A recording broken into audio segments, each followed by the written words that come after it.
Et pour cette première de 0 à 1 stade, j'ai le plaisir d'accueillir Cédric O. Monsieur le ministre, bonsoir. Bonsoir. Merci d'être avec nous. Vous êtes secrétaire d'État chargé de la transition numérique et des communications électroniques et vous êtes en quelque sorte un peu le parrain de cette première, parce que je sais que c'est un sujet aussi qui vous tient à cœur, l'entrepreneuriat, l'impulsion que peut donner le gouvernement pour susciter des vocations. On le voit en plus, tout s'accélère avec le Covid, bien évidemment, qui a rebattu les cartes du marché du travail aujourd'hui. Est-ce que c'est finalement le bon moment de lancer ce type d'initiative et de dire à tous ceux qui nous regardent, lancez-vous? Je pense que c'est le bon moment à deux égards. Le premier, c'est que, évidemment, pour plein de raisons, parce que le confinement, parce qu'il y a beaucoup de mouvements dans les entreprises, c'est le moment où beaucoup de gens se posent des questions. Aussi parce qu'il y a une forme de questionnement sur le sens qui peut se poser avec la question environnementale, la question sanitaire, etc. Et puis c'est le bon moment parce que c'est le moment où, je vais dire, c'est toujours risqué l'entrepreneuriat, mais c'est moins risqué probablement qu'avant. C'est beaucoup plus reconnu si jamais vous échouez, c'est-à-dire on accepte très bien dans les entreprises, dans les grandes entreprises, de dire vous avez essayé de monter une entreprise, ça n'a pas marché, etc. Il y a beaucoup d'argent en ce moment pour financer, il y a beaucoup d'aides du gouvernement, on y reviendra probablement.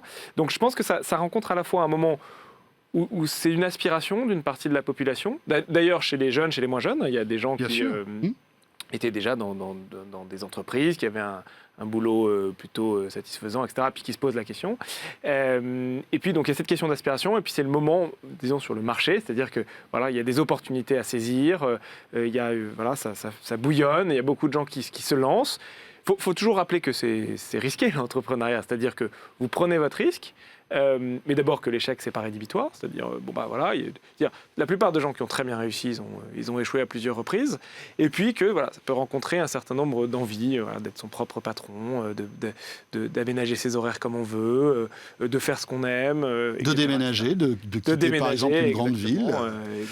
Avec le numérique aussi qui accélère, il y a le plan très haut débit qui est intimement lié à tout ça. On le voit, la volonté du gouvernement depuis de très nombreuses années, c'est d'accélérer sur la fibre, sur le mobile, la 4G, bientôt la 5G. Ça aussi, c'est l'une des clés, en fait, pour entreprendre. Bien sûr, notamment dans le digital, bien sûr, on va y revenir. Notamment dans le domaine du numérique. Ce qui est intéressant, il n'y a pas très longtemps, j'étais dans la Creuse.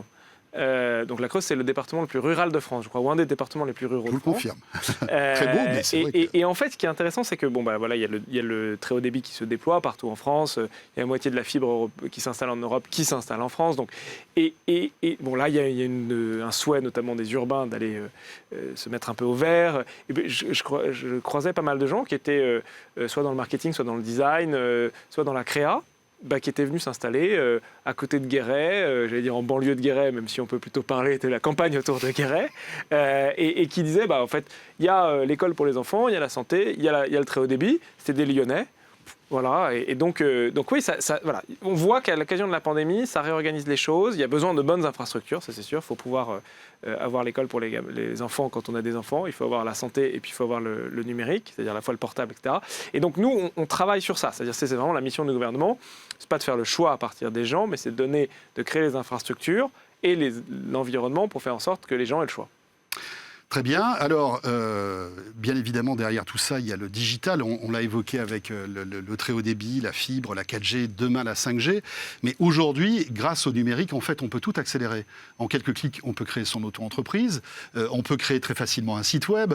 Avec des aides comme l'accélérateur du numérique, mais plein d'autres, on peut très facilement monter sa boutique si on fait du e-commerce. C'est ça aussi aujourd'hui, c'est qu'on a des outils numériques qui nous permettent très facilement, en fait, de concrétiser son projet. Je crois que la France est aujourd'hui, et c'est d'ailleurs attesté par un certain nombre de classements internationaux, un des pays du monde où c'est le plus facile de créer son entreprise. Après, il y a toujours eu en France des sujets sur la croissance, d'ailleurs ce qu'on essaye de travailler, la fiscalité, à partir du moment où vous commencez à passer 49-50 personnes. Mais bon, de 1 à 49, il y a du temps. Ça veut dire déjà que c'est une belle réussite, je vous le souhaite. Non, que ce soit à travers le schéma de la micro-entreprise ou d'une entreprise, c'est facile de créer son entreprise en France, effectivement. Il y a énormément de structures d'accompagnement partout en France, dans les villes moyennes, dans les grandes villes. Et donc, je pense qu'il y a 10 ans, on était tout seul quand on lançait son entreprise. Enfin, moi, je suis sorti d'école de commerce en 2006, donc un peu plus que 10 ans malheureusement. C'est-à-dire, tous les gens de ma promo, ils allaient dans les grandes entreprises. C'est-à-dire, aujourd'hui, dans les écoles de commerce, vous avez 15-20% des promotions, mais c'est vrai dans les écoles d'ingénieurs, c'est vrai dans l'université, qui créent leur entreprise. Donc c'est devenu une forme de normalité, ce qui fait qu'il y a toutes les structures qui vont avec et que la maturité, enfin en tout cas l'accompagnement dont on peut bénéficier n'a rien à voir avec ce qui était le cas il y a 10 ans.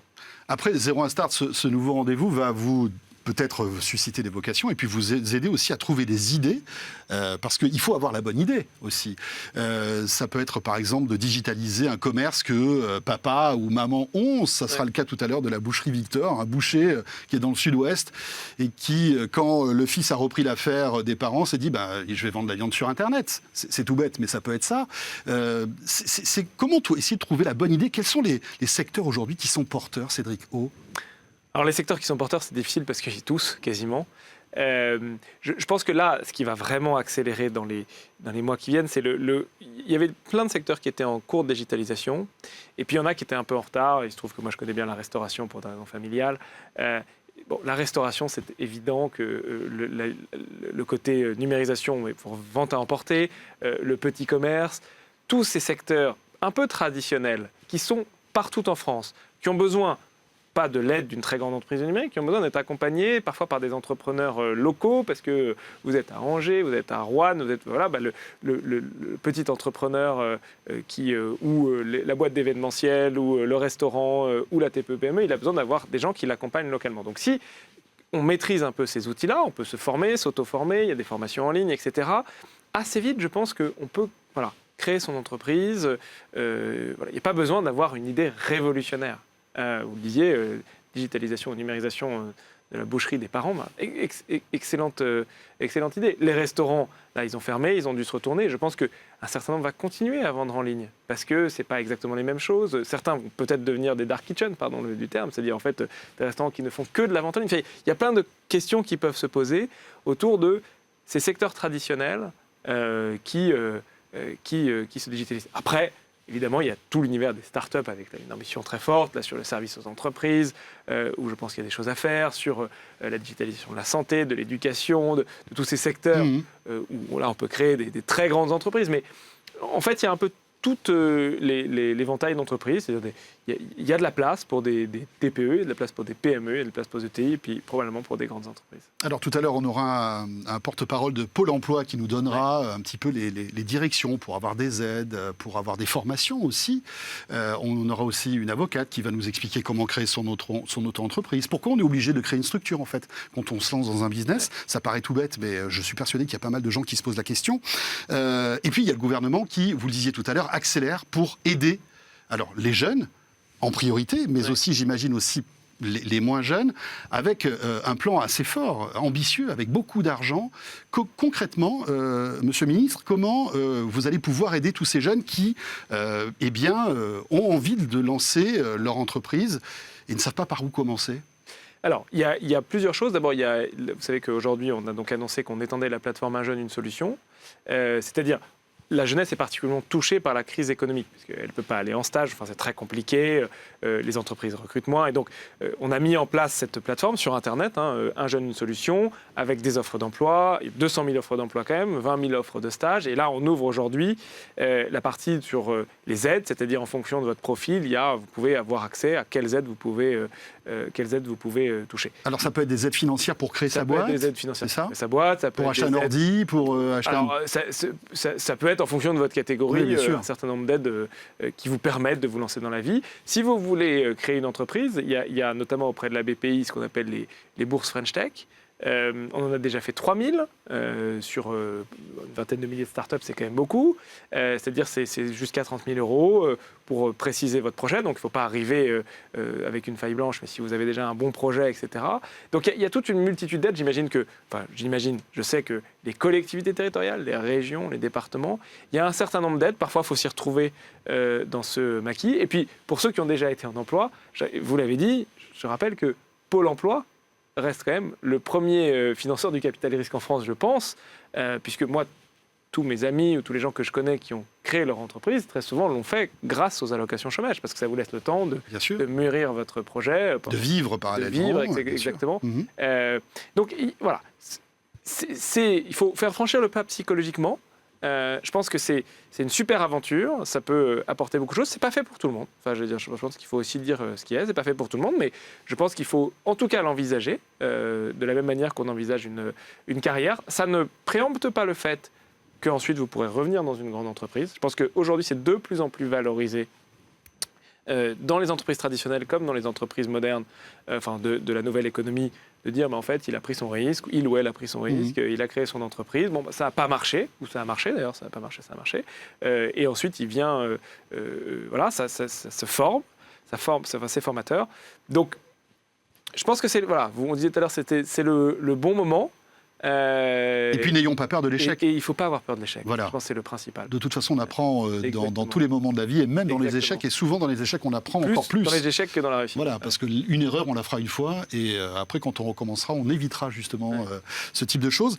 Il y a aussi un autre site que le gouvernement vient de mettre en place, qui est un simulateur d'aide qui s'appelle La Boussole, et qui permet en fait de simuler toutes les aides auxquelles vous pouvez avoir. Exactement. Alors, c'est peut-être pas une initiative de votre ministère.